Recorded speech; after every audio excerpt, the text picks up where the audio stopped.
পরিকল্পনা চুরি করার জন্য সেচ মন্ত্রী চুরি করে এবং 1.5 লক্ষ মানুষকে ডুবানো হলো। ওই মুখ্যমন্ত্রী বলেন ম্যানমেড বন্যা, এখানে ওমেনমেড বন্যা।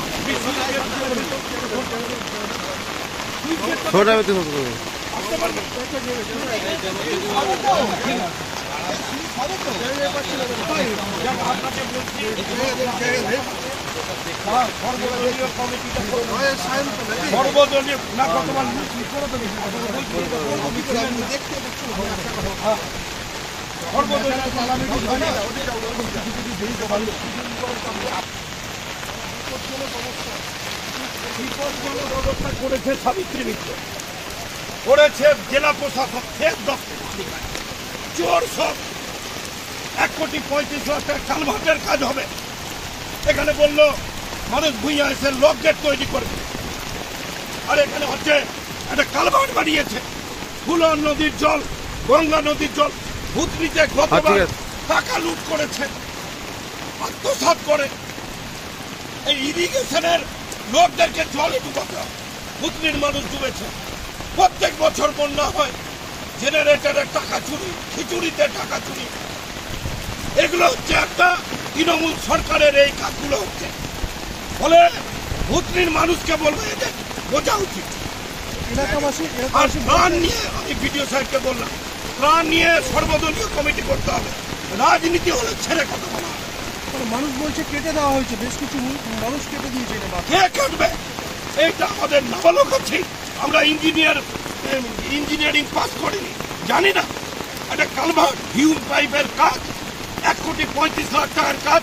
একটা হিউম পাইপ 5,000-এ পাওয়া যায়, তাকে পট্টি দিয়ে আর হচ্ছে কোনো বোল্ডার পিচিং নাই, তাকে রক্ষা করার ব্যবস্থা নাই। গতবার কাটা বাঁধ নামে পরিচিত এবং উল্টো দিকে হচ্ছে হীরানন্দপুরে গঙ্গা নদী। গতবার গঙ্গা নদীর কাটা বাঁধের অংশ দিয়ে জল ঢুকে দক্ষিণ চণ্ডীপুরে জনগণ তখন এই বাঁধটাকে কেটে দিয়ে জলটাকে বের করেছিল। কিন্তু সরকার থেকে, তৃণমূল সরকারের থেকে যে বাঁধটা কালভার্ট দিয়ে তৈরি করা হলো, কাটা বাঁধটা দক্ষিণ চণ্ডীপুরে, সেটা আজকে ভেঙে গেল। হু করে জল ঢুকছে, কোনো সুযোগ নাই। ভুতনির মানুষের 1.5 লক্ষ মানুষকে আবার বন্যায় ডুবালো মানিকচকের বিধায়ক সাবিত্রী মিত্র, ডুবালো সেচ মন্ত্রী সাবিনা ইয়াসমিন, মানস ভুঁইয়া। এদের বিরুদ্ধে তো এফআইআর করা উচিত। ভুতনির মানুষের অন্যায়ভাবে এই কালভার্টের কাজ করা হয়েছে, কোটি কোটি টাকা লুট হয়েছে। করার কথা ছিল, ডিএম সাহেব বলেছিলেন যে ওখানে সুইচ গেট তৈরি করা হবে। পাশেই বামফ্রন্ট আমলের সুইচ গেট, দেখে আসুন। আজ পর্যন্ত ওখানে পাশেই সুইচ গেট আছে, যেটা বামফ্রন্ট আমলে তৈরি হয়েছে। সেই সুইচ গেট এখনো কিন্তু জলের তোর ভাঙতে পারেনি। ভুতনির মানুষকে ডুবানো হলো। এবং এই ডুবানোটা কেন, আমরা কালকেও বলেছিলাম যে কোটি কোটি টাকা আত্মসাৎ করবে। আমরা বারবার বলেছি যে ভাঙন পীড়িত মানুষ, তাদের পুনর্বাসনের জন্য 4 শতক জায়গা দিতে হবে।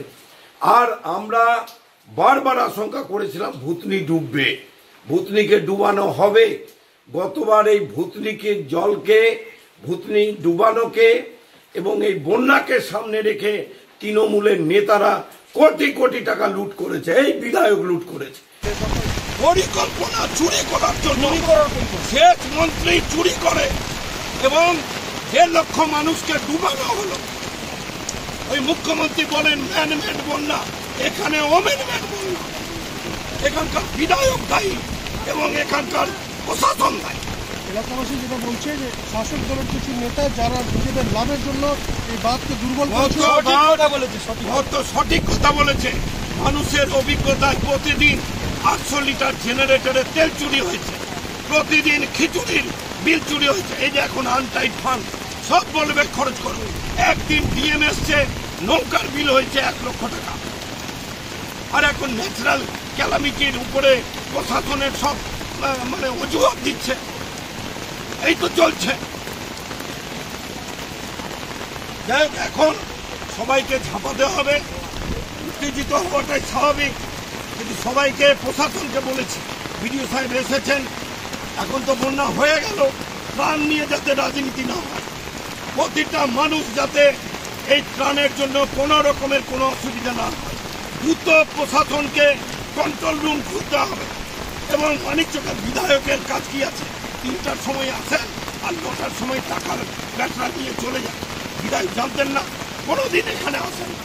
ভুতনিকে ডুবানো ওনার একটা রাজনৈতিক ইচ্ছা, যেহেতু